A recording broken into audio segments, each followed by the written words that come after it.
You're listening to the We Are Libertarians podcast network. Find all of our shows at wearelibertarians.com. You're listening to the We Are Libertarians network. Learn more at wearelibertarians.com.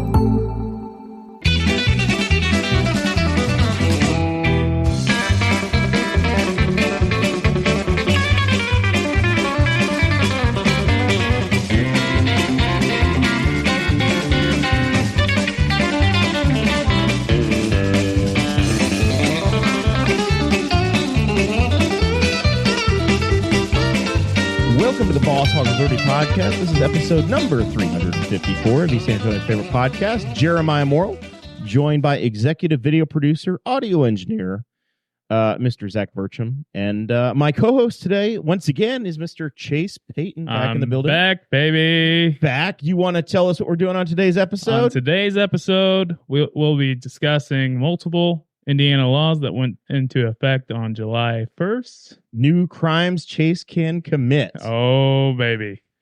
We'll be discussing the greatest presidential debate in U.S. history, from what I've been told. You know those sons of guns, they ran against us. Yeah, that's what I'm saying. They were in our time slot I think we week. have more views. Obviously. We had record we will ratings. be discussing third-party options in Indiana. Are there any, Jer? You might have one.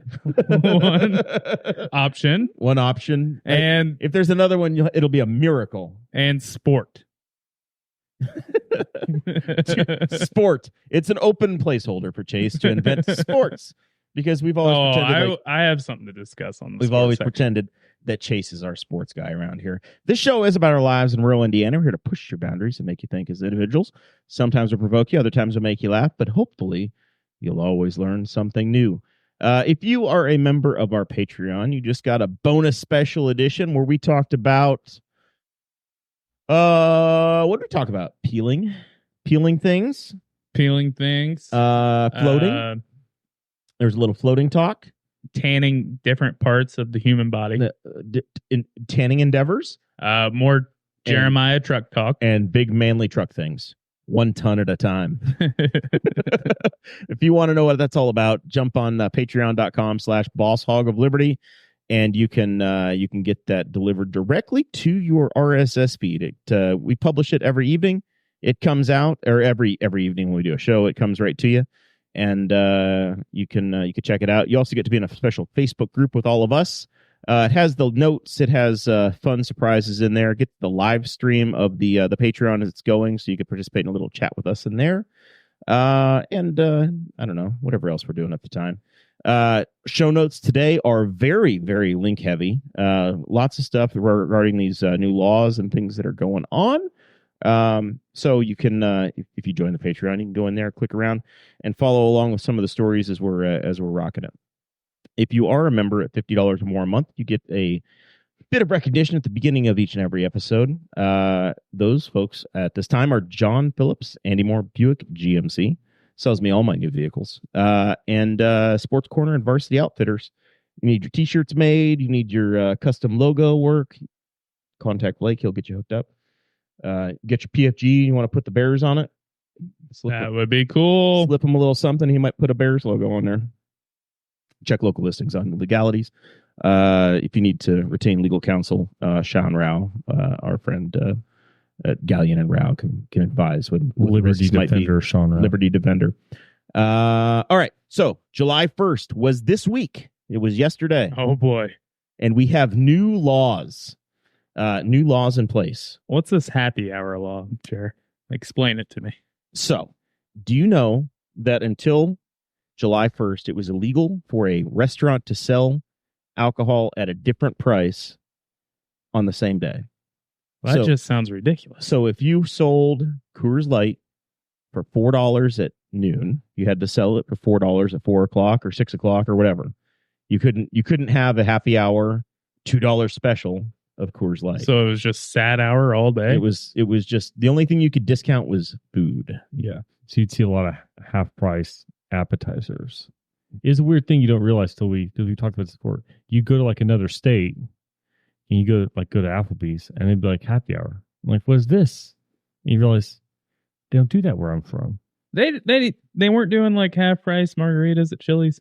Not here. Maybe in Florida. Maybe in Florida, or maybe you were at an illegal Chili's. How long has that always been a law here? Since before you were born. I think it happened in the 80s. Right. Yeah. Like, So in the 80s, somebody said, you know what's going to stop drunk driving?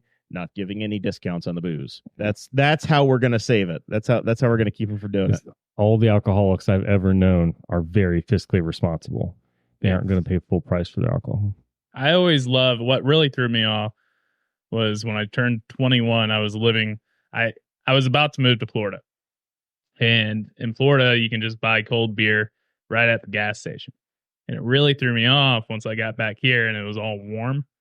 I was like, if you want it bad enough, you're just going to drink it warm. I mean, it might be gross, but if you have a problem, that's not going to stop you. Well, they would just sell you a throwaway cooler and a bunch of ice, and you could get it cool in like 4 minutes. They would just do it that way. Be like, here, buy a 6-pack, buy this crappy styrofoam cooler and a bag of ice, and you'll have cold beer. Well, I know some places, before you even have to park your truck. Some places even have like a chiller.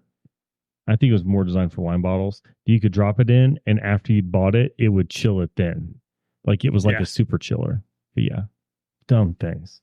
So the happy hour deal, the Governor Holcomb signed this bill into law back in March, and we talked. I think we talked with Corey Criswell about it when it was coming through. Almost all Indiana laws take effect on July 1st, so that they can recalibrate the justice system.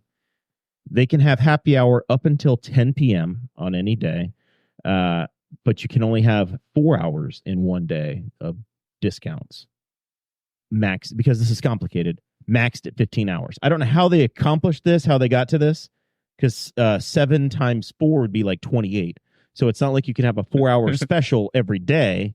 You could have a 2-hour special every day, say from the idea is to basically 3 to 5. Like 3 to 5 or like 2 to 5 Monday through Friday, but you're probably not going to do happy hour specials on a weekend. Yeah, I suppose. So a lot of folks have now put in the Monday to Friday deal, like 3 to 5:30, somewhere in that range. I don't know. It seems asinine to me that it's that regulated. That now, and I imagine the point of sale systems for the restaurants now has had to go jumping through some hoops and buy some add-ons to allow for different pricing throughout the day. I think it's just a control thing. Like they're like, well, we're going to give this to you, but I think it was the same thing with Sunday sales. Wasn't Sunday sales is only for 8 hours. Yeah, and that's a structured thing. That's like, because they don't want to have to pay any overtime on Sundays. They want 1 8-hour shift. And so, I think it's just a thing too. That it's just like, we're going to give it to you, but we're going to make it just complicated enough that you still know who your daddy is. Yeah. You still know who's in charge. Somebody sat down and spent like hours. Or actually, I bet what happened is the government spent $40,000 to a consulting firm to come up with this formula. It's been almost 40 years since we've had a happy hour. And of course, you know who the first person in a bar was at 5 o'clock to have his beer? Governor Holcomb, once again. Just like the first guy to buy the Sunday beer. He rushes out. It's like, that's his move. Well, I swear, like, Indiana sees things that are fun, and they're like, let's make those things illegal. Let's have them we're going to knuckle drag until the last minute to let you have it. Like, they're like, hey, did you see the other state they're doing that thing? It's really cool. Let's do that in 40 years. Happy hour was first banned as a way to prevent drunk driving. Obviously, we've solved drunk driving. It's no longer a problem. So we've cured it. Under the new law, you cannot have alcohol sales discounted between 9 p.m. and 3 a.m. This other story says. I've seen it written as 10 o'clock and 9 p.m. And then I think you have to be closed by 3 a.m. So then there's a time you open. So it's got to be in the first half of your sales day. I just wish that we would legalize marijuana during the Holcomb administration so I can see if he's the first guy in line at the dispensary. That would be so funny. I feel like when they legalize it, he's still going to find a way to come back and be the first one in line. Yeah, he has to be. That would be so funny. Former governor. It's going to be just elbowing Mike Braun out of the way, just shoves him to the ground so that he can get to the register first. Where did he come from? Just walks out with a huge joint, just puffing away like a cigar. He's going to immediately move to Michigan and go smoke all the weed he can as soon as he's out of office, and he's going to disappear into the ether. And that's just turns out he was a giant stoner. That's the Eric Holcomb we've invented on this show. So I like that one much better. So Chase, this next story. Here, I don't know. Let me take a drink. I don't know that this will affect your life because you're obviously a happily married man. But I've been told that the adult websites have been asking people for a while to be prepared to contact your legislators because there's this oppressive law coming their way. What, Jared? This is the first I've heard of it. The website called Pornhub has been warning folks for months that they are going to have to create an account and enter their driver's license number because when you are doing those sorts of things on the internet, the first thing you want to do is to create an account with your real name, address, and birth date and turn that information over to them. I hate this law, Jared. So that it's in a database. I hate it. So they passed the law saying that you had to show ID. The ACLU, looking out for your safety, Chase, they sued. And they've gotten an injunction, and they've determined that it is unconstitutional for you to have to provide this information. Here is my problem with this law. It was passed so kids just can't go on. Right. Yeah. They want to make sure that you're old enough to consume the content. But here's my thing, Jer. I was a horny 13-year-old boy at one time. Yes. And I can remember spending hours, because you have hours. You have nothing else going on? Searching YouTube for anything I could find related to that subject. Okay. So I don't think... And the generation before you was looking for National Geographics. Or it's a tale as old as time, Chase Payton. Search YouTube for hours to find that one video that might have a little slip. They hadn't got the filter in there yet. Very, very not high quality. Or stay up till 4 a.m. for the Girls Gone Wild commercials that were completely censored. The commercials. Yes. So Fox 59 went to said website, and they got the warning that they had been telling folks. Somebody at Fox 59 is like, I'm going to Pornhub today. It's my job. Just working hard. Just getting a letter from his boss so that when IT comes crashing down, he's like, oh, it's research. The screenshot they have says you will lose access to Pornhub in 15 days.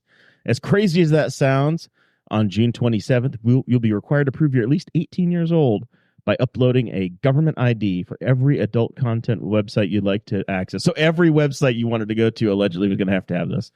I think there's a lot of them. It'd be an administrative nightmare. I've only got so many passwords in me, guys. So here's the thing, though. You can find that kind of thing on Twitter. You can find that kind of thing on other apps. Going to have to show you related to Twitter. That's why he changed it to X. That's there is. It's just designed for no that content. way for them to do this. And the only websites that are going to comply are the ones that are generally on their at least in their public persona attempting to be law abiding or visually. I'm not going to, because I just listened to a podcast that went into some horrors of Pornhub in their history, but who are the ones that are very publicly well known or whatever and are trying to appear. Otherwise, Dakota also listened to Time Suck with Dan Cummins. He does a short one. He just did one about Pornhub, and at one point 40% of the internet is porn. Yes, and so not all the sites are going to care, and as much as he'd like to, when he's not guarding the border, Todd Rokita doesn't have enough time to be attacking all these websites. He literally is going after 40% of the internet. I mean, Pornhub is what it is. Yeah. So there's not you can't defend it. But I think I saw a documentary on Netflix about it. I think at least nowadays, everyone on Pornhub has to be 18. Yeah. They had there's no way around that. Yeah, they had a stint a couple years ago where they got people came at them about stuff that was being uploaded that was potentially problematic, and when they decided to go through their archives to clear out anything that might be problematic, it took out 80% of the content on the website. So, a judge in the Southern Indiana District Court ruled that it likely violates the First Amendment. The folks at the Free Speech Coalition said that while these sound reasonable on their face, laws like Senate Bill 117 have functioned as state censorship. The ACLU, which spoke out against this first, they indicated that they indicated that minors are just going to go to sites that Indiana law isn't regulating, or they're going to use technology to bypass verification. 100%. There's- Can't you buy like We'll go to VPN. There's a VPNs or so something like Common Sense Media reports in this article from Fox 59 that 6 in 10 older teenagers are already using VPNs to search to use the internet. Yeah, here's the funniest part is that Because you can just I live in Ohio if now. you stop and think about it, because I'm in my 40s. I know what a VPN is. I've never used a VPN. I don't even know how to install I don't. it. Yeah, I know, but I know the concept of it and everything. A virtual private network. So what I understand, what I'm thinking to myself is, that's like me as a 40-year-old guy in a couple of years trying to technologically outsmart my soon-to-be teenage son. Yeah, and that is You're never not going to happen. No, 100%. they are. Those are kids that grew up on the internet, grew up getting around every safety that their parent could put in front of them. And it's like a bunch of just crusty old men thinking that they're going to outsmart them technologically when they're already getting on their VPN and telling Netflix that they're in Hungary so they can watch like The Office because it's on the UK version Netflix and not the American version. There are so many things that are geolocation blocked across the country. People are finding ways around it already. YouTube TV, right? Like there's folks that try to watch YouTube TV from different parts of the country so that they can watch their NFL game without having to pay for something fancy. The injunction will remain in place until a final judgment is made or a higher court dissolves the injunction. So for now, you're safe. Well, in Random users of the internet. I think that even beyond the just the rights issue is that these websites are also like, we don't want to have this information. Yeah. Because if we have it, then there's a chance for how long do you right? think it would take for it to be hacked? It was just like that Ashley Madison site. Yeah. I mean, years back or whatever. I bet Ashley Madison probably was paying or had some security arrangement. Yeah. Like, what kind of security arrangement does Pornhub have? Like, that's the thing they don't even want to deal with. And so, see, the whole thing just, it's just dumb. How would you like to be responsible for data breaches at Pornhub and have to resign in shame when it goes horribly wrong? Who wants to find a way to send out all the emails to the people telling them, like, Pornhub's your data breach, and you got to send an email to them that says, "Hey, your Pornhub account's been breached. Compromised. Yeah, you've been compromised." They specifically were looking at people for big naturals. You're on that list now. It's like, oh gosh, could be because think about it. If they data breach, they would find out like that's your history. So then, we'd like to confirm that it's you. Could you choose from just like when you're doing a credit application? Which one of these 4 things have you searched for? No. Yeah. No. Oh, yes, that was the one. Yep. Okay. Yeah. All right. I hope this leads to a bunch of teenage pregnancies. It sounds like that's what the government wants. Yeah, unintended consequences. All right. Next Indiana law that's come into place. We have a green alert. Chase, we had silver alerts, amber alerts. I think was there a clear alert we talked about last week? What's that we a didn't know blue about? alert? There are blue alerts and green alerts. I know So the first two. Right. Okay. Silver is for the old people. Yeah. The amber alert is for kids. Yeah. What do you think a blue alert might be for? That one's already there. I was doing research today and I found the blue alert. Do you want to take a guess? Is it I don't know. I think of like police officers. Yes. Policeman in danger. So a blue alert is we're clicking allow. Yes, we want to follow the link. Thank you for protecting me, internet. The blue alert notification is man, what did I do? see. I guess that's anything so a blue alert is just simply a collection of things that the state police is putting out. Okay. So any of the alert systems get put together by them. See, I think that they're already like they're like messing these up at times because I swear I've seen them release a silver alert and it's somebody who's like 30. Yep. Yeah. Okay. So what I did find, there's also law in place that allows a blue alert program, which it means the transmission of information about a law enforcement officer who is killed, seriously injured, or missing in the line of duty under a blue alert program. So yeah, there are mixed messages on that one already. So now we've added another color. This is like Homeland Security with all the color systems. We have now a green alert. Anybody want to guess what a green alert is for? Vegetables. A deleted diesel rolling coal past somebody just killing the grass. God, that would A windmill taking out birds. a The green air alert. quality alerts I've been A getting. green alert would trigger the libs. No, a green alert is for military. So it is going to help at-risk missing Indiana veterans. That is what a green alert will be for. So if you've got an Indiana veteran that's gone missing for some reason due to a physical or mental health condition, there is going to be a special bucket for those folks, and they will be using the green alert system. Fine idea, I guess, but I don't know. I don't know why we have all the different colors. No, it feels like confusion to me. Because the first thing I would think is that you're going to see the alert and they're going to be like green alert, and you're going to be, instead of like paying attention to what's happening, you're going to be on your phone Googling what the hell a green alert is so you can figure out what's happening, as opposed to just saying, this is what's happening. Missing person, right? Why do we need to colorize the alert? Because in nothing else, if you want to argue about anything, green sounds good. Yeah. And so go, baby. Yeah, it sounds like a positive thing because green means go. So I'm immediately going to be very confused by this being a dangerous situation in which green is the color. The blue one kind of makes a little bit of sense, but it sounds like it's more like the state police is kind of blue. Could you see, blue, like, you see though, they went like military alert, and then like people just flipping shit, thinking we're getting invaded or something. Yeah. Yeah, it's the war of the world. It's the war of the worlds all over again. Todd Rokita's border control did not work, and now we have to have a green alert. All right, next fun one coming your way. Indiana has passed a law blocking Chinese and other folks from owning land within 10 miles of a military base or owning any farmland, which feels like a boogeyman to me, right? Like, what? How much of a problem was this actually? We're knocking on like internment camps. Yeah, the near military bases I kind of get. I am curious as to how many people in Indiana have dual citizenship between the United States and North Korea. So yeah, it's is that a thing? I don't know. It feels like they just wrote this. I don't know if you could even have. No, this feels like a propaganda law. Like China, Iran. I'm like, these are all countries I'm kind of curious as to whether or not you can actually carry dual citizenship with. Maybe you can't, because I'm kind of surprised. Well, it would be anybody from those countries or an American that has dual citizenship, right?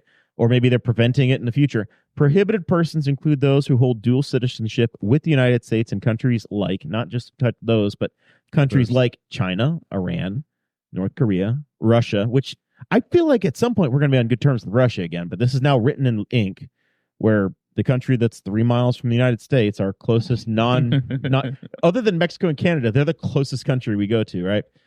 Or country designated as a threat to critical infrastructure by the governor. So the governor can just decide, you know what? We are not big fans of the French. Or Canadians. Right.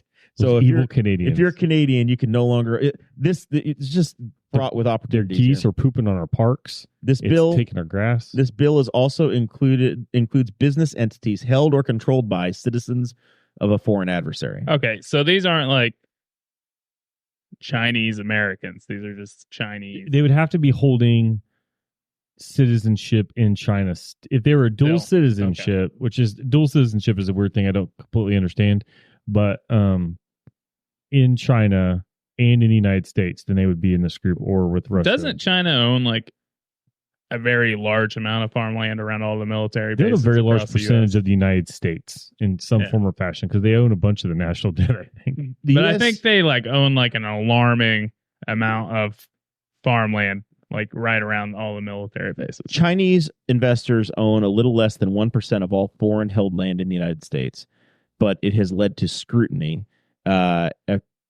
A Chinese company tried to build a wet corn milling plant 12 miles from an Air Force base in North Dakota.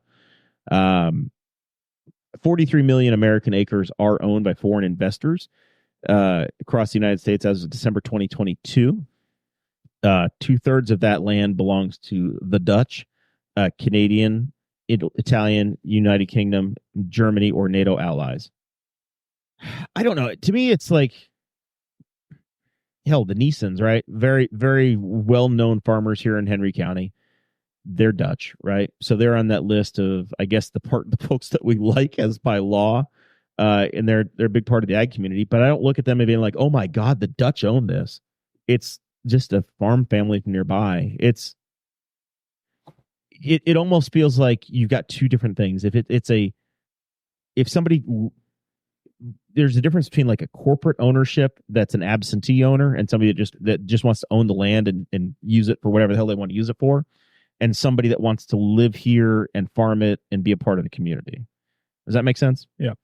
Like it's almost like the same thing you guys struggle with at the city side, Zach, with the land bank. Yeah. Of absentee owners, people that just buy something on paper and have no idea what they have, and they're not going to be good stewards of it, versus the folks that want to, be a part of it. I was Googling. Two of those three in China don't even allow dual citizenship. But yeah, the country, this whole thing is like they're going after DJI. They're going after Snapchat. Snapchat is a little bit more problematic. I don't use it, but I can see that anything that's on your phone. But like I have 2 DJI apps on my phone because I own drones. But now they're going after potentially citizens who are just like, I take pictures of stuff with my drones. I don't take pictures in military installations. I don't do anything like that. So it's just like, it seems like most of these would be covered under just general zoning and local law enforcement, keeping an eye on people stuff. So as of the time the law was passed, China, and they say China, but it's Chinese ownership. And I know that, it's all, there's capitalism, but not capitalism. Yeah. It's China kind of owns everything that Chinese people own. China capitalism, communism, capitalism blended together. Only of those countries on the list, China owns land in Indiana. 3 individuals and firms own 618 acres outright in Marion County, Noble County, and Greene County. So that's like down by Bloomington, Indianapolis, and kind of in the Fort Wayne area. In addition, there's a seed company that has a lease on about 170 acres somewhere in Indiana. That's called Syngenta. Those guys are going to be grandfathered in, but nobody knew. So I don't know. To me, this feels like I don't care. It seems very harsh and feels like propaganda to me, but I don't think it makes a lot of real world difference at this point. I still get the farmland thing is weird. I'd be more weird if they owned like a chemical production facility. That all of a sudden you're like, well, yeah, they can make something there, but just like, oh look, they're growing beans. Like that's a threat to security. It's just like it's very much like a boogeyman thing. They're trying to make like, oh, look at all this stuff we're doing. It's like, I don't know, is that the problem? Like I don't know, I think our problems are bigger than what they're doing in Indiana. Cell phones. Corn.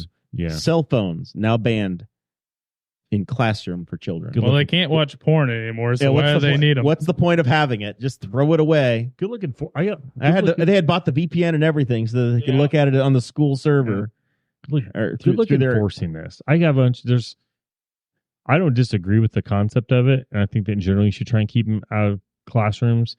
But there's also parents who will throw an absolute fit now if they need to be able to have 24/7 contact with their kids. I love that people like blame kids and they blame the current generation, but you should always look to the next generation above because that's where stuff's coming from. And yeah, they're like, I need to be able to get a hold of my kid, and the parent is so unreasonable. They will not call the office. They will text their kid in class, and so that's where your problem is going to be. And then you might also have there's obviously got to be exceptions because you probably have some kid who's diabetic and he's got a monitor on the back of his arm and it syncs to his cell phone and he's got his cell phone on him. And then that kid's going to get paid by the other kids. Hey Timmy, can I borrow your phone? How are kids going to pass chocolate milks tests now? The law applies. Are teachers actually going to have to do their job nowadays? The law applies to cell phones, tablets, laptops, and gaming devices. Hot takes with Chase. There will be exceptions for emergencies and managing health care. Yeah, there have to be. So how you determine an emergency? Right. I mean, my kid is an emergency. So like my kid he would theoretically have gotten in trouble 30 seconds ago, but something just happened. I'm okay now. It's an emergency. How many kids are going to smuggle phones in every day? All of them. And then you're going to strip search the kid for it? How are you going to take it away? Are you going to catch them with it? And then teacher's going to spend the first 20 minutes of class shaking kids down for cell phones? I believe this is the right term or the right name, but all the school classes are going to have I think it's called a Faraday cage in the front of the room, which is like a box that seals up, like it doesn't allow any signals in or out. Like it's RFID proof and all that stuff. All the kids are going to have to drop. It's like you have to have it a comedy show. Yep. It's going to be, Yeah, but kids are just going to bring in fake cell phones. That's Yeah, the just first bring in thing. their old just phone. a very old phone doesn't even work anymore. Yeah, it's like, Tommy, that's an iPhone 2. I don't think that's your actual. I'm going to bring in one every single day to get captured. Just old recycled cell phones. This is a ship that has set sail. It is too late, I think. And it's another thing that, are you going to get on teachers if they don't enforce it? Because like they have, because that's what they need is another, they need to be shaking kids down on their way into class, searching backpacks. Chase, did you have a cell phone? Were you of the age where you could have a cell phone at school? I know your school it was different than mine. I felt very cool the first time I got a touchscreen cell phone. I was like 12, 13. It wasn't an iPhone. It didn't even have any apps. It was just touch screen. And I felt very cool. I did have an iPhone in high school though. And you could use it whenever the hell you wanted to. Well, you just snuck it. Like I don't think you couldn't just have it out at your desk, but I mean that didn't stop us from doing it. You just got to hold it under the table. Well, on your leg. We had dividers in between desks, so you just kind of had to do one of keep it in the corner. Yeah, just kind of sneaked it out of sight. I played a lot of Fruit Ninja. A lot of, I think it was called Cannibal or something. It was just this little guy that would run and you jump from building to building. It was great. I remember that game. Yeah. My first cell phone was a bag phone. And I couldn't take it into class because it was attached to my car. It was a base. And who the hell paid for that, Zach? You spend your money on this? No. I think it was a hand-me-down from my dad, but that was back in the day when it was still on the internet. Yeah, like, it had data or connection. No, it had a cell phone connection. It didn't have data. I was just in high school. So we had minutes. Yes. Our original plan had minutes, and your phone would beep at the 50-second mark because you could end your call because at 2:01, that's a 3-minute phone call. I remember when unlimited texting was the coolest thing. Nights and weekends, man, is when it started. Yeah, well, my first smartphone. I think I'd been out of college for like several years before my first smart. It was a BlackBerry. It's like 2008 or 9. Maybe. 700 bills were introduced into the General Assembly this year. 172 passed. Well, so we're never going to get through all of them. This is where we're going to leave it today. 172 new bills. Because Chase, you have to tell us: did you lose confidence in the presidential election after the reports that came out of the Thursday night debate? You know what surprised me was all the Democrats that were freaking out, being like, "We got to do something about this." And I'm just sitting there thinking, had no idea Joe Biden was troubled. Thinking, what have you guys been watching the last couple of years? Like, I'm not a Trumper, but it's also just common sense. Like, what are you saying? Oh, he gets around worse than my grandpa with dementia? Like, probably shouldn't be leading the country. I don't know. Like, there's got to be better options. We've searched ourselves, and we thought we have to just run back what we did 4 years ago. Hey, it worked. It worked the last time. 2020 version 2.0. I really do feel for people that because I that think that Joe Biden has like had one of the best and most effective presidencies. Because if you're center left or if you're a liberal, he's accomplished a lot of things that they like and they want, and that's fine. But you have to look at it and go, can he do that again for 4 more years? Even if you're okay, like at some point you got to know when to hold them, know when to fold them, right? Like if you've accomplished what you have in 4 years, but how bad is that next 4 going to look? Do you want Obama to have a 4th term, Chair? I saw that on Twitter yesterday. You're going for a 4th term? Barack Obama, I don't think they even speak. I think that's an odd and strained relationship where they're not together anymore. Yeah. I think he shows up for campaign stuff. Yeah. Or if they're giving an award, he gets to pop in and be the cool young guy, and the one they're like, God, I wish we could have. It's like when we have Mitch Daniels pop into the governor's mansion, and it's like, no, but we got Eric. Like it's the same thing of like, God, we had this really cool dude that a lot of people liked, and then you got not as good copy of it. Well, then even somebody in the chat last week commented that even Mitch had written an op-ed about Indiana supermajority not being a good thing. Yeah. So even he's like, it's dysfunctional. It's not good for the most part. And I think Obama's kind of kept to this. a little bit. But for the most part, presidents tried to like kind of back out of the public spotlight and not be. All but one of them have generally, for the most part. And Obama Obama did come out and say a few things during the Trump administration. But once in a while, but Trump also drives things to an extreme where it demands things that haven't been done in the past. But for the most part, I think he's trying. I hear he's a great golfer, though. There was a good portion of the debates focused around their handicap and Biden forgetting what handicap he said he had, and then Trump way better than me. Trump saying that he had won a tournament or two this year, which obviously when you play at Trump I've National, seen your swing. I know your swing. Not good enough. He's a I bet he's a user of the foot putter. Here's the thing about Biden for me is that it's like when you talk about grandma or grandpa and you're like, grandma's having a good day. Yeah. And grandma's pretty good today. But and then that she also has really bad days. Yeah. And grandma doesn't have good days. Like I love my grandma, but do I want to go on a long car ride with her while she's driving? How many good days does grandma string together? Yes.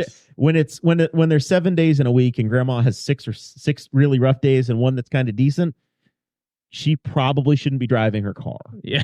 Right. Yeah. Or being trusted with the hot stove. Yeah. Or the nuke codes. Running the government. That's so they gently need to sit him down and be like, look, man, if you don't consider getting out of this, you're being selfish. Like you can't do this. Please don't do this to me. Yeah. Well, I think and have a little love for your own legacy. He ran indicating he was going to be a one-term president. Yeah. And then I think part of it is a desperation of he beat Trump.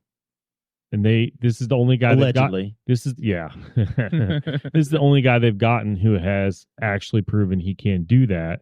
He should have nearly immediately worked on picking a successor and been not only grooming that person for the presidency, but also working them into the public spotlight and showing off how good they were, like, and making that person like naturally slide into that position, whether it be the vice president or whoever it was.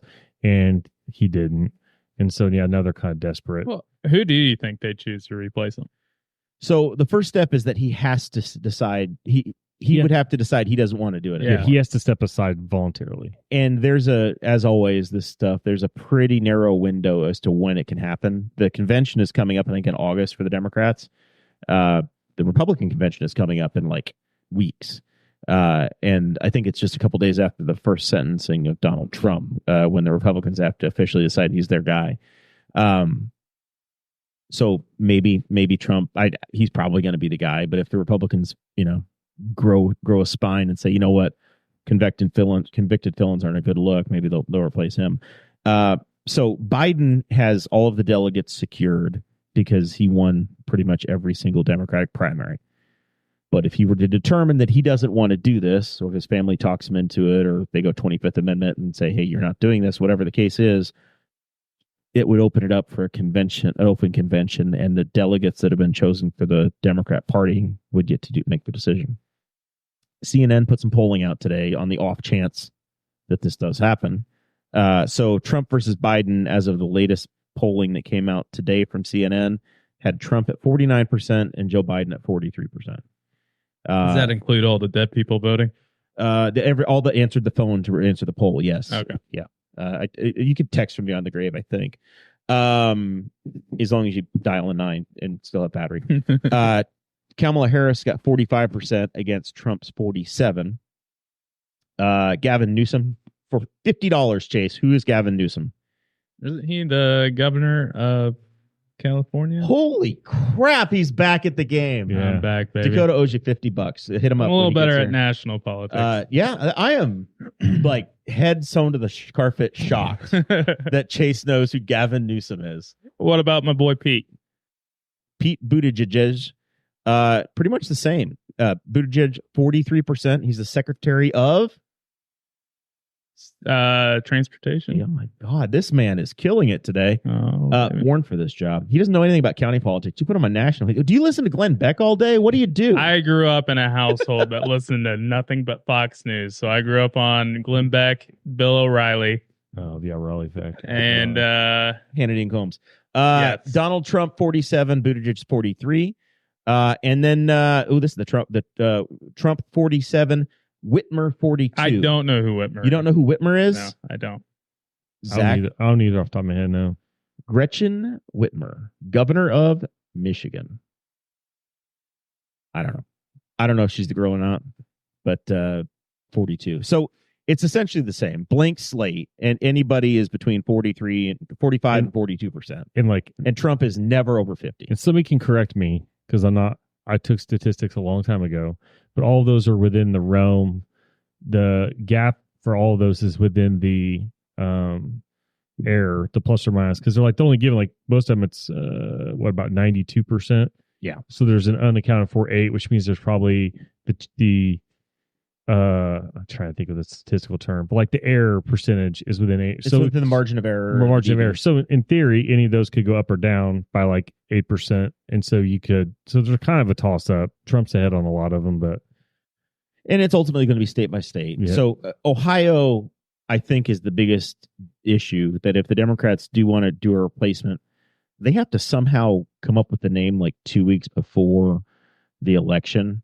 Before the convention, because to get on the Ohio ballot, unless they change the law, which I don't think Ohio is going to change any laws to help Democrats, you have to put the name on by August 1st. So they're going to have to submit a name to the ballot by that date, or else that state's going to be out of play. And obviously Ohio is a pretty important state for everybody on the presidential election side. You would think that Harris would be she's the vice president, so she would be the most likely on the list if they would just pick somebody.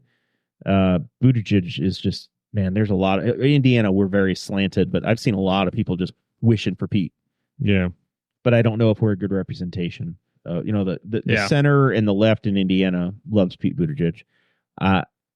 And dude's a Rhodes scholar, brilliant guy, but obviously he's not mainstream with Indiana. So even if he was on the ballot here, I don't think he's going to win it. We do have a third-party choice. Chase Oliver is the Libertarian candidate in Indiana. Good first name. And he's from Georgia, a Georgia guy. And his vice president has sat in your chair, Chase. Oh, yeah? Mike Termott he's from North Carolina, and he drove over here, and he was in the studio, the vice presidential candidate for the Libertarians. Another name that's big all over the country, his uncle was the president of the United States, Robert Kennedy Jr., Robert F. Kennedy Jr. Third time's the charm chair. He is unlikely to make. It's not just the third time a Kennedy's run for president. Teddy Kennedy ran a number of times and never did win. He almost did in 84. He almost won the nomination in 84. Didn't work out. I haven't lost to Mondale. I very much paid loose attention to the weird phenomenon that is RFK Jr. He is bizarre and nuts, is he not? Brain worms, and he looks like he's a little roided up or something. Well, it's he had, so the Kennedys, on the face, the first part of it is that the Kennedys are great orators, right? They're known for speaking. And then he had this paralyzed vocal cord, so he can't speak like a Kennedy. So it sounds rough, no matter what. Yeah. That out of the gate, it immediately cut him off at the knees. Just on that, before he even talks about anything and shares a policy point. Yeah, because if you could drop that New England accent, all of a sudden it's wait a minute. Here we go. Yeah, I mean, that's a power play. That's probably 25 points right off the bat if you can talk a Kennedy talk. But the stuff I've seen from him, though, he just seems like he's a little off the rails. He's definitely known as an anti-vaxxer, and he's appealed to the center and the fringes of both Democrat and the Republican Party. The anti-vax side of the Republicans, the pro-environment, old-school Democrats, both interesting. And I think there is some national polling that shows him around 8%. How old is Chase Oliver? He's your age. I think he's about 38. I want someone who's under the age of 65. You'll know a startling thing that I read this week. I was like, this is that the last two, not counting Trump, that the prior two presidents are younger than the two current guys running for president. Bush hasn't been in office for approaching well over a decade. Bush, Clinton, and Trump were all within 2 months of each other. I was 14 years old. But Obama and W are both younger than Trump and Biden. I just want a president who can say, watch this drive, and actually mean it. Actually talk about his handicap chair. Chase Oliver is 38 years old. He was a Democrat from 03 to 09, independent until 2010, and then libertarian since then. Or I want a president with a beard again. That would be kind of cool. I'd vote. I It's been a wouldn't while, even, hasn't it? yeah, I wouldn't even care, what he was all for. I just want a cool looking president. You just want a bearded president. Yeah. So RFK is 70. He turned 70 this year. The chances of him making the ballot in Indiana are looking a little rough. Based on the crazy ass Indiana laws, you have to have 36,943 signatures that have been approved by the Secretary of States or the clerk's office in I think 9 different congressional districts to make that up. He has 5,400 of them as of June 21st, and he had to have them submitted by yesterday.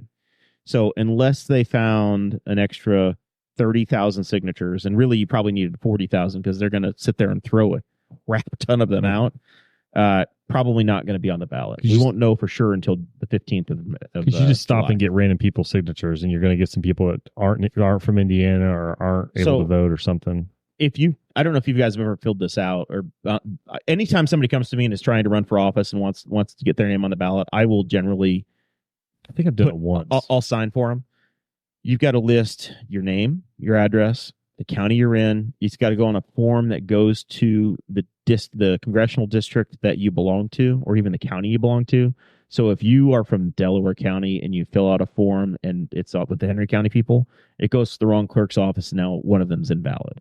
If your signature doesn't look the same as the one that they have on your card in the home office when you registered to vote, they could throw it out. There's a bunch of different ways where they can go and toss it. Or if you have an old address listed, maybe you registered to vote with an address on Main Street, but now you've moved over to Broad Street, you get tossed. You forget which house you live in. Yeah. I registered to vote at my mom's house, but now I moved out on my own, so now that one doesn't count. All of those things. Normally you're known by Zach Burcham, but you signed this thing as Zachary Burcham, so now, sorry, you're not on there. You can't count you. Has somebody ever brought their forms in here? That might have been when I signed. It's possible. Yeah. Yep. I've done it once. I can't remember who for. Yeah, I would probably, even if I didn't agree with them necessarily, I'd probably be like, yeah, whatever. If you're on the ballot, you're not totally insane. It's good for business for this show. Yeah. The more names and people on the ballot, the better it is for this. So, Chase, I think you're going to have 3 names. I think you're going to have whoever the Republicans have, whoever the Democrats have, you're going to have Chase Oliver. And those are going to be your 3 options. And there's a 98% chance that whoever the Republican is going to win Indiana. So feel free to vote however the hell you want. I really hope that party leadership for the 2 main wildly dysfunctional parties watched that debate and thought, this is what we've done to ourselves. Like, this is the 2 best people we could get. And because you can't really, they're blasting Biden for being kind of semi-lost, but the other guy's a convicted felon waiting. So like, this is the best we've got. Like, I stopped and thought about it. They've the politics have turned into a business, and like anytime that a group needs money, then everything just goes sideways. Well, did you see the clips on the internet that were comparing the 2012 debate to the 2024 debate? Oh no, was it similar? The same stuff or no? It was completely different. Completely different. You had like Mitt Romney and Obama, and they were just thanking each other for being there. They sounded very presidential, both of them. However you feel about those guys, at least they sounded the part. Well, when somebody posted about W being younger and Obama both being younger, like our president from 20 years ago is still younger than these guys. Yeah. I was like, remember back when like Bush would just like make up words and it was just kind of like quaint. It was like adorable. And somebody was like, yeah, remember when potato ended a presidential career? And that was Dan Quayle misspelled potato. And I remember when, there was a laugh, right? Yeah. Well, there was a guy that screamed, and Yeah. Jeremiah's going to scream because he knows the guy's name, Dean. Something Dean. He like screamed during a speech. Yeah. And that ended. His presidential run ended that very moment. And I'm like, man, what happened to our standards? How did we go from that to just both a guy who's both candidates lost, just seeming gross? and I'm like, I'm not a Trump fan, not a secret, but like I've seen videos of Biden where he just looks lost. I'm like, that's a bummer. Yeah. And you do want to like, what happened? What's the Howard Dean? Is it Howard Dean? That He goes, Howard sounds Dean. right. That sounds Yep, right. that's him. But yeah, you see videos and you're just like, I don't know. Howard Dean, 76. His career ended how long? 2004 presidential campaign. Yeah, he was like talking and just kind of got away and just like, "Rah!" And then his whole campaign just shut down right then. Yep. And it's like, man, what happened to back in the day when you could just like your political career could end for something just so benign? Howard Dean's scream. I must drink me about 13 Dr. Peppers and had to make a small transaction. Yeah, we're just talking about like when somebody posted about the age of I was like, remember when like Bush just made up words? He would just kind of like fumble through words sometimes. And it was like, that's kind of quaint. You know, you're like, I didn't think he was evil. I never thought he was evil. I think he'd be a fun guy to hang out with. But like, oh, that's quaint. And now we're just to the point now where, and Jason really mentioned that like at the debate in 2012, people were civil with each other. Yes. And like, thanks for being here and all sort of stuff. And now they come out and the whole thing is just this vilification of the other side. And it's just like, it's one of those times where you look at progress and you think, I don't think this is progress, what we've gone through politically. We have lived through a generational change in politics. If you think of what the 1960s looked like, where it was a bunch of white guys smoking cigars in back rooms and dressed in suits the entire time, that kind of ended in the 80s and 90s. And then you turned into a little bit more of the tabloid wedge issue kind of guys, but they were still somewhat reasonable. You had the John McCains who would stand up for the integrity of the other folks. Yeah. And Mitt Romney was, a reasonable person.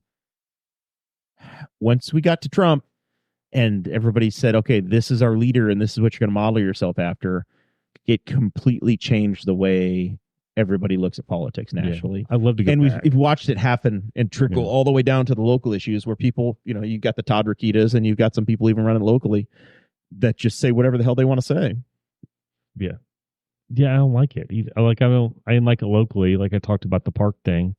That was the thing that drove me nuts. And it was like, that was kind of like a MAGA platform as to we're going to knock down what's going on locally and talk about how negative everything is instead of talking about what they can do. They're trying to make everything sound horrible. But then in a lot of situations, like you walk around and like Baker Park, for instance, I was in Baker Park. I saw a guy I was like, what are you doing here? He's like, oh, I'm running the Frisbee Golf League. I'm like, how many people you got here? He's like, they had like 29 people that day. He's like, yeah, we've had up to 45 people. It's like, so I'm like, the parks are doing okay, So, but nationally, it's a lot easier to make things sound horrible because we're in Indiana. I don't know what the Mexican border looks like. I don't go to the Mexican border. So you can make it sound horrible, but I don't know if it is or not. So yeah, it's one of those things you look back and even at 40, I'm like, it was a better time. Yeah. Back then, even if they were lying to us, there's some problem I would just be lied to. Yeah. With some level of civility. I am a person who likes to say what I want to say, but I also don't want that in a president.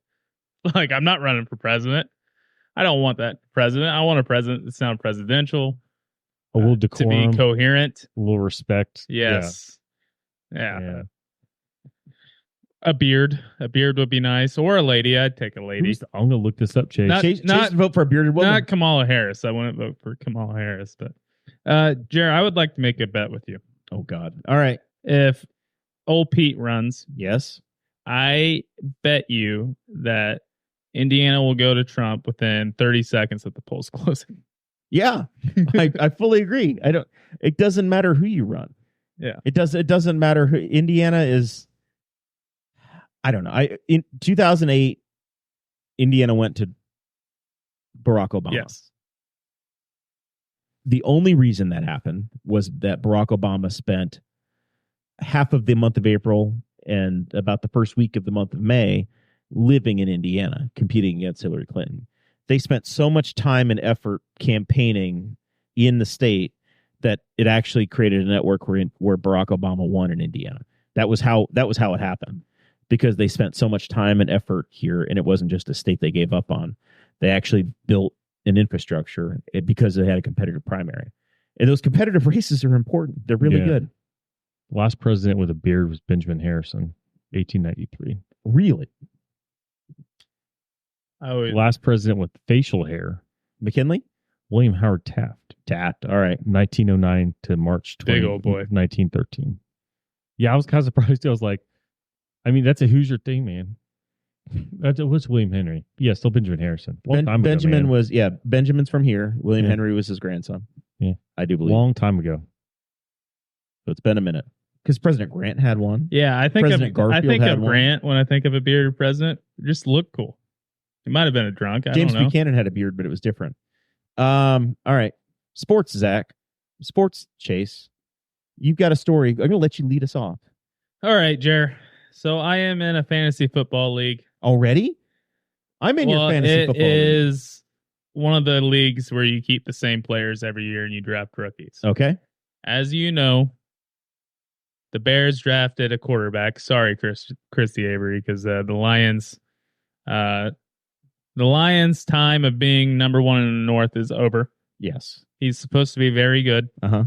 Jordan Love also plays in the division. Caleb Tell us, what's your new quarterback's name in Chicago? Williams. Caleb with a K. C. Oh. Um, Just like Chase. yes. Caleb Williams. Caleb played for the University of South Carolina. California. He played for Cal. Yeah. He's a Bear. No. Played for USC. He's a Trojan. Yes. He is a Bear. Yes. Yeah. Okay. I'm on. Sorry, you threw me off. Cal Bears, USC, So, Trojan. anyways, I don't Chicago have Bears. the number one pick in this draft coming up, and I have contacted the person for the last several weeks to get this first pick. Trying to get it. Yes, and his team is absolutely god awful. I could name you his number one running back. It is Zamir White. Do you know who Zamir White is? I have literally no idea who's Zamir Neither White do is. I, and I watch as much football as possible. That's how bad his team is. He has decent wide receivers. Decent, not good. Zamir White plays for the Los Angeles Raiders of Anaheim. And he is a backup. Okay. Zeus White. So I offered him one very good starter at Okay. running back, Okay. a backup running back that was putting up 10 points a week. So it's still an upgrade over at whatever he had. He was going to get, How many rookies do you get to draft? it's 3 rounds. Okay. So you get 3 rounds, Yes, and then you can pick up any free agent that's out there as well. correct. Okay. Um, How many teams are there? 10, 12, 47? I think it's a 10-man league. So pretty big teams. So it's Yes. I assume it's hard to find talent is what I'm getting Yes. at. Okay. All right. Yes. He's not going to find a starting level running back. Okay. So he was going to get at least 2 starting level running backs. He was going to get the number 3 overall pick. So you're only moving up 2 spots. Yes. So he can And, still get himself a quarterback if he needs it. Who's this quarterback now? I can't remember. He has one. Daniel Jones is one of them. It's a 2 quarterback league, and Trevor Lawrence is the other. Okay. Well, So he's got one decent He quarterback. needs one new quarterback. Yes. I offered him Deshaun Watson, and he is a Clemson fan. But, So this From, guy, this guy just does. He turned you down, or you're waiting? well, so here's the thing. I've been going at it for the last couple weeks, and he is a ginger. He's a bald ginger now. Okay. I have sent him as many ginger gifts as I could find. So you're trying to buy his. As much as I can. I offered him even a conditional first round pick if Caleb Williams would throw over 3,500 yards, which isn't that difficult if he is a decent quarterback. So really, if that was the case, he's just moving back 2 picks and getting 2 starting running backs. He declined it today. I'm very upset. Very upset. He's not even going to appreciate him, Jerry. I told him when he is the backup for Pittsburgh in 3 years, will you trade him to me? He said he would. So are you just going to go get Mitch Trubisky? I still have Justin Fields on my team. You can Still have have all Justin of the Fields backup guys. Steelers. Well, he's not going to be a backup. So where did you finish last year with the strategy? I finished. So this was a league I was brought into. It wasn't a league. I didn't draft my team, and the team I had was the worst team in the league. How long ago? Last year? This is my third year doing it. So I've been in it for 2 years. The first year we won 1 game. I got into the league halfway through the first year. The second year, I would have won 4 games, but Russell Wilson screwed me out of 2 of them. Last year, I made a run in the playoffs, and I almost won. So How did you almost win, but you have the third pick? I don't have the third pick. It was a three-way trade. Okay, all right. I have like so you are really complicated. The 7th or 8th pick. Yeah, it was a complicated trade. It was a fun trade. You should have taken it. I got screwed. So, are you going to try to sweeten the pot again, or are you just going to give up and take what you got? Well, little does he know. How long until the draft? 20 days, maybe. I don't know. Okay. I'd have to look. Little does he know, I've put out a trade offer for the 2nd round pick. If he doesn't take that one, I am going to take Marvin Harrison Jr. I was hoping he would accept it, and then I would get the 2nd round pick, or the 2nd pick in the draft, and take Marvin Harrison Jr. with that one. But I guess that is not the way we're going now. So, yeah. He's not even a Bears fan, Chair. That seems like a lot. Are you just convinced he's going to try to take him? I don't even know if I would take him. He's taking Caleb. He already told me. Yeah. Yeah.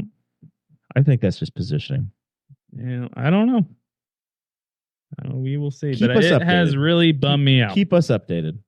We want to know. And you have to schedule our league as well. The league that you and I are in. Decide when we're doing our big We're going draft. to talk about that, Chair. Oh boy. That sounds like heartbreaking news. It's almost as bad as having a McLaren contract, Zach. Ugh. I think this one actually ran its course. But yeah. Yeah, they got rid of Rossi today at Aero McLaren. I'm bummed. Noted podcaster Alexander Rossi I'm has a Rossi fan. his 2-year contract with McLaren driving the number 7 not cigarette Philip Morris, is it, or American Tobacco? I don't know. It's some sort of a We Card vape pen sponsorship. Fuse. Yeah, I can't even keep track of what they run. Chevrolet. Deliveries and with the papaya black colors. They signed Christian Lundgaard von Bergenstein instead of Alexander Rossi. So Rossi is out of work. I bet he's got something else lined up. I'm kind of curious to see where he ends up. The rumor's been Prema, who's going to come into the league next year. I'm not super excited, though, because they've talked about, I think Prema could be a very fine team. But from what I understand is they're trying to do a charter system. And then somebody explained how this charter system could end up working. I'm like, that sounds nightmarish. And basically it was that they'll give out these charters based on 2023 and that there's a limit of 3 charters per team. And so what should happen is Prema would not have 2 charters, and then Chip's teams, he'd only have 3 out of his 5 cars. So it would be 2 slots, and it would be the 2 Prema cars and the 2 Chip Ganassi cars duking it out to see who goes home every week. I'm like, that sounds horrible. They're literally just like, why would Prema come into that? And just, it sounds nightmarish. So if he ends up there, I hope that there's a different situation for him, but I hope And then somebody mentioned, and man, because Meyer Shank could end up being kind of like Aero McLaren Light. If him ending up at Meyer Shank, if they don't want to keep Davey Malukas, it depends if they need money. Malukas has done 1 race. Yeah, he's done 1 race. He did well. He did very well at the 1 race. The one thing that he does have, though, is he's got a dad who owns a strip mall full of race cars and has got budget. So if they need a little budget, but then reportedly McLaren might need a little budget, because I've seen more rumors that Aero's either dramatically reducing their funding to the team, or McLaren is paying out. like 7 guys to drive their 2 or 3 race cars. Yeah. As a matter of fact, I believe in honor yesterday, was for baseball fans, Bobby Bonilla Day. And do you know what that means, Chase? Do you know what Bobby Bonilla Day is? I recognize the name, but I don't. So he signed a contract with the Mets. I have to look at the details. 1990-ish. And they're still paying him, right? They're still paying him. $1.5 million until 2035. July 1st every year. Well, how?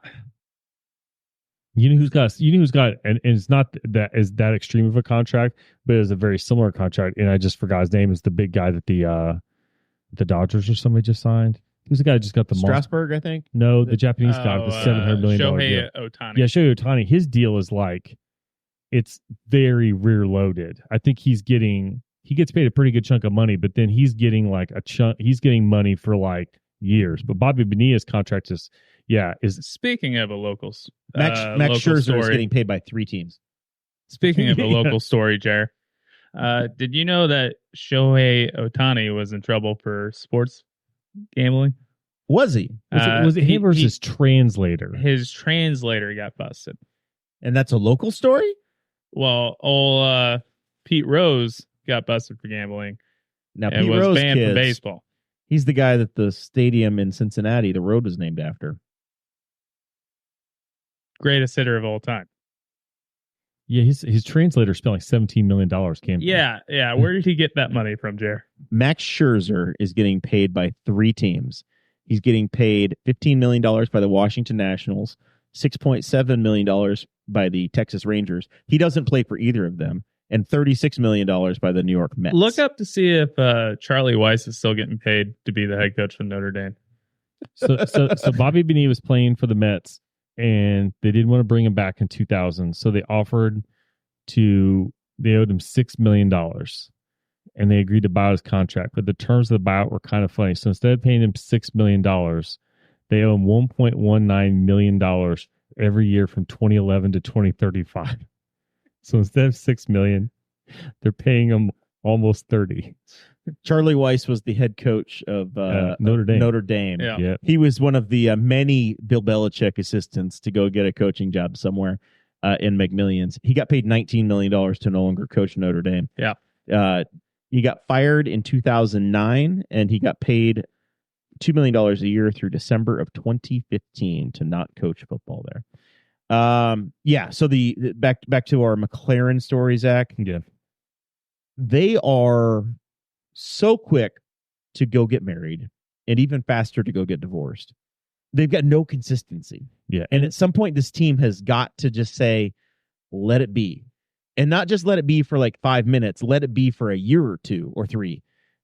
So Rossi just got into that car in March of last year. Yeah. We're 15 months later, and they're now done with his ass. Yeah. And he's been solid. And he's finished top 5 in a car that didn't even exist. Just finished on the podium. And he was one of the best cars in the Indy 500. Yeah. He's their only guy that's competed for a championship at a high level. He's their only Indy 500 winner, but he's not Pato Award, I guess. I don't know. Pato seems untouchable. He and Pato seem like actually a killer combo because their baseline achievement level is very, very similar, I feel like. But Pato is not as consistent because Pato is a bit of a checkers or wreckers kind of guy. He's getting out of that. So he has at times a bit of a higher ceiling, but he also has a lower floor. Rossi's right there in the middle. So Rossi's going to be your steady guy. He's not going to throw a race away. He's not going to. I think Rossi's like 7th in points, and I think there's at least 1 or 2 races where the team has literally left wheels off the car. He couldn't finish the race. Like so he would be top 5. So he is they like hadn't screwed him. He's like just a steady and for some reason his name comes out he's like a Mark Martin kind of guy. He's going to be there. You give him a car and you give him the right strategy. And you don't mess him over. He's going to be there. And then he was good at and just got on the podium. He's been a solid guy. And I think people thought, I even heard rumors like, well, yeah, he'll get renewed because he's doing so well. Like he is their steady influence when they have Pato doing crazy Pato things, and then whatever's going on with the third car, which has been a mess. So they're going to have 3 drivers chase, and I think their oldest driver is going to be about 25. Wow. 20-year-old in Nolan Siegel, who they married 2 weeks ago, signed him for a year and a half. Christian Lundgaard, who has 1 win in IndyCar with Ray Hall last year, and I think he's 24, and then Pato is 24, 25. Yeah. And he has a couple wins, but he's not, he's very good. I think any team would like to have Pato Award. Yeah. I genuinely, that's a team that I'm genuinely curious about. Man, and I'm a guy that lives in Newcastle and has a desk job for the government. I have no business saying this, but they need an engineering team because I think their car is literally just so hard to drive. That you get that idea. You look, all their drivers are fast hands. They're all fast hands, and then you think, well, that's good. They're all fast hands. But then you go look at Penske, who's killing it right now, and they don't have to have fast hands because the car just handles. And so you're like, maybe you wouldn't be burning through all these drivers if you just delivered a car that could be driven by normal people and you don't age out at 30 because you're not fast enough anymore to handle the car. But yeah, I don't know. I genuinely like Rossi. A lot of people don't like him. They think he's kind of pompous. He is pompous. He's grumpy. I love him for it though. He's honest about it. He embraces it. He embraces who he is, and but he talks about, like they said, what's one thing you get rid of at the 500 for like month of May? And he's like, I don't know. He's like, I like it all. He's like, he's aging into that elder statesman kind of thing where he appreciates his achievement as a 500 winner. He desperately wants to get back, and he enjoys the stuff that a lot of people love to complain about, which is odd because he loves to complain. I think there are 3 places that make sense to me for him to land before we move into final thoughts. I don't think he's going to fill Christian Lundgaard's seat because at Ray Hall Letterman, they've been paying Yuri Vips for a year to sit there and do nothing as a backup. And everybody just fell in love with Teo Porcher. So I think one of those two is probably the guy that goes there. But that premise seat that's new potentially is very attractive. Yeah. That Meyer Shank seat makes a lot of sense for them if they want somebody that is a kick-ass Indy 500 winning driver and to be reunited with Andretti. And the Andretti technology. It brings in the Andretti fold. I think he and Rosenquist. I think Rosenquist gets along with a lot of people. I think Felix Rosenquist is one of those guys that everybody likes, and they're really. I think he's helped push Andretti even up because he's a development driver. He can like develop a car, I think, so he can give a lot of great feedback. I like Rosenquist too. The sleeper destination that makes all the sense in the world to me is the 8 car that Linus Lundqvist is in. It's a fully funded race car. Yeah. It was an absolute ass kicker with your favorite, Marcus Ericsson, in it the last couple of years before. They've got a rookie in it who podiumed in the car. If you put Alexander Rossi in alongside of Scott Dixon and Alex Palou, Ganassi goes from having 3 rookie guys to having 3 veteran ass kickers that are contending for the championship. And Linus has been doing well, but he's been also struggling at times. And just to throw, like, Chip likes winners. He wants people that can win right now. And I think Linus could win right now, but he's still struggling a little bit. He needs to get the whole season. So I hope Chip doesn't cut him loose for his own sake. But, I would to say throw that Rossi in that seat would be like, well, they've got so even if you say, hey, we're going to give the 8 car, just looking at it from a 5,000 foot view.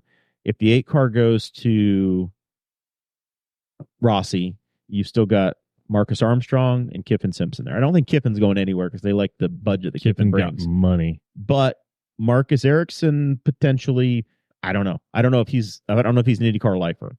This is his first full-time season as well. He's been okay, but not amazing.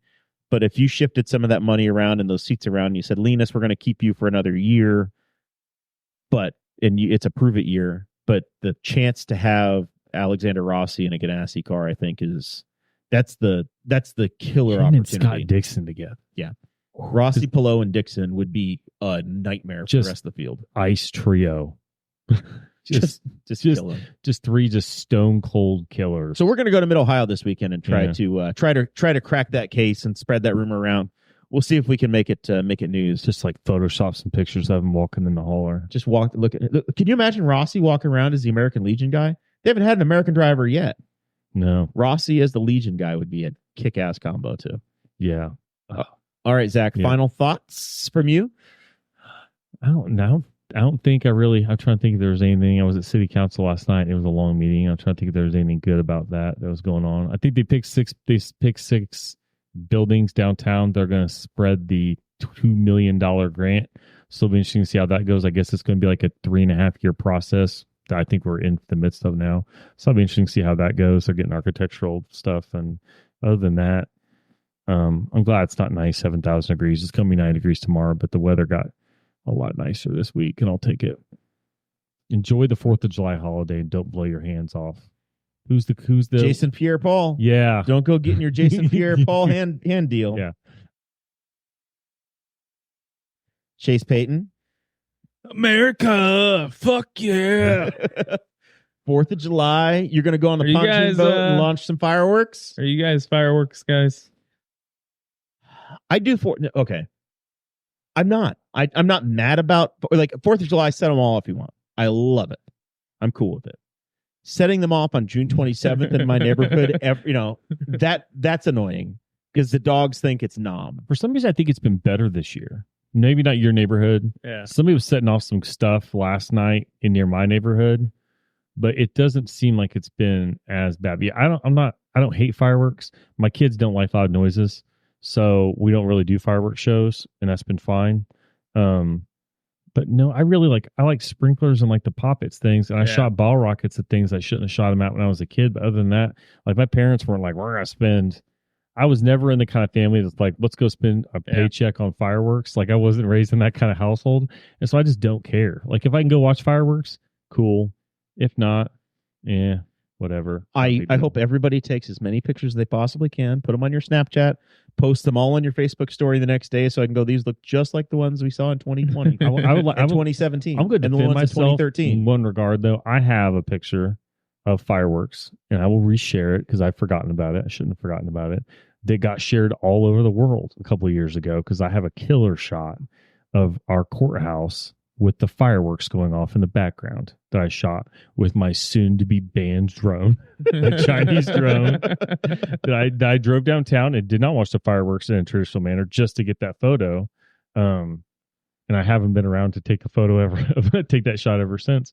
But yeah, for the most part, take not just your picture, take your 14-minute long video of the fireworks that nobody will ever watch. I hate fireworks. I enjoy them in movies, like that scene in The Sandlot where they're all in the circus and the fireworks are going off. They're playing baseball, Yeah. Like I want to see the drones. not better than that. Like some places will Drones. mix in drone. I want to see the drone. I haven't been to one of those areas where they're doing like the drone show. Yeah. I want to see that. I enjoy That would be cool. the explosions, like the absolute just tear it up big professional show. The amateur dude that's blowing shit up in his backyard, I don't care for that. I'm a big flyover guy. Oh yeah. I like flyovers, just not a firework guy. We will get to watch, and this was a last minute thing. Mid Ohio announced that they're going to do fireworks on Saturday night. They had said no until like 2 days ago, and they finally, I think the local municipalities and the folks over at Honda said they're paying for it to do a fireworks show at Mid Ohio. It's the 4th of July. I think 2021 is the first year they've done the 4th of July celebration there. Yeah. Or right in that range. It's odd because we roll in on Thursday, which is the 4th, and I think they're going to do them on the 6th. It's super odd too when to do fireworks during the week. When the 4th of July Independence Day falls on a Thursday, there's very few people that want to work on Friday of this week. You working Friday, Chase? I am off Thursday and Friday.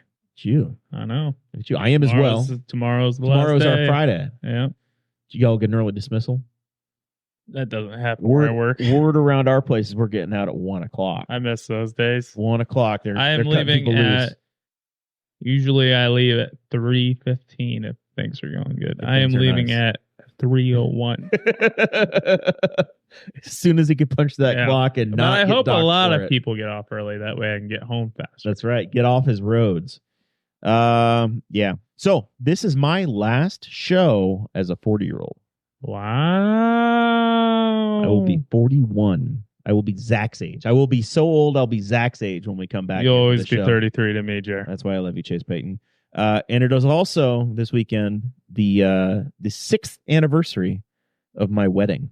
Wow. 6 years wearing this ring around, being a trophy husband. Do you know what the 6th anniversary is? You know what the thing is for 6 years? Mm-mm. Zach, you got any guesses? You've been married more No. than 6 years. Yeah, I don't know. Do you participate in these? The first one's No. paper, and then the second one is, I don't know, glue or ticker tape or some shit. I don't know. No, I've never done those. The 6th one, Chase, you're going to need to know this because you're coming up on these. Iron. The Iron anniversary. It's like the bowl games, the orange anniversary, the Iron Bowl, the Iron anniversary. So I'm going to get her a beautiful, Ball and chain. new iron so that she can. That would be good. Oh my gosh. There you go. You went worse than the ball and chain. You're gonna get. I'm going to something. end up looking like Marv from. Yeah, Home you're gonna. Alone. Yeah, you're gonna come in next week with the My face will with the be triangle with the dots in your forehead. steamed. Could you imagine how stupid you would have to be as a husband to do that? There are people that do I that. looked. It says I'm I supposed think to it's get you part an of getting iron. old that somehow. I think it's part of getting older. Somehow you find a way to justify that stuff in your brain. This is good. This is good for everybody. This is what she wants. And you give her like a vacuum. Not good. You're gonna get choked with the cord. I this week we this is how living in a house goes. You guys are both married, you know.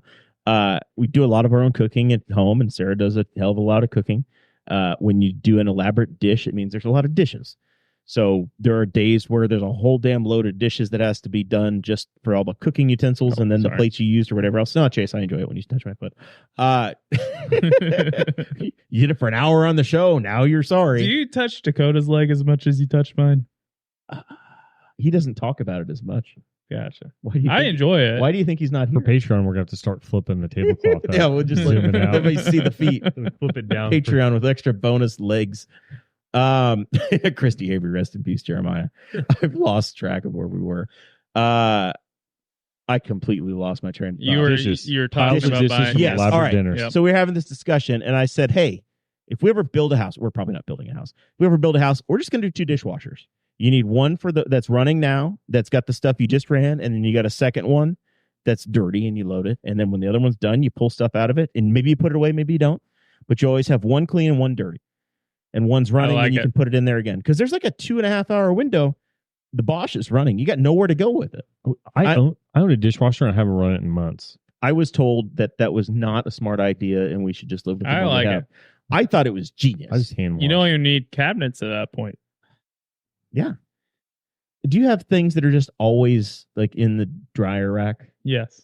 We have like a collection if of my items. wife washes the dishes we do. Because if I do, I dry them and put them away. It bothers me. I'm not throwing stones, but there are legitimately things that just are like, that's where they go.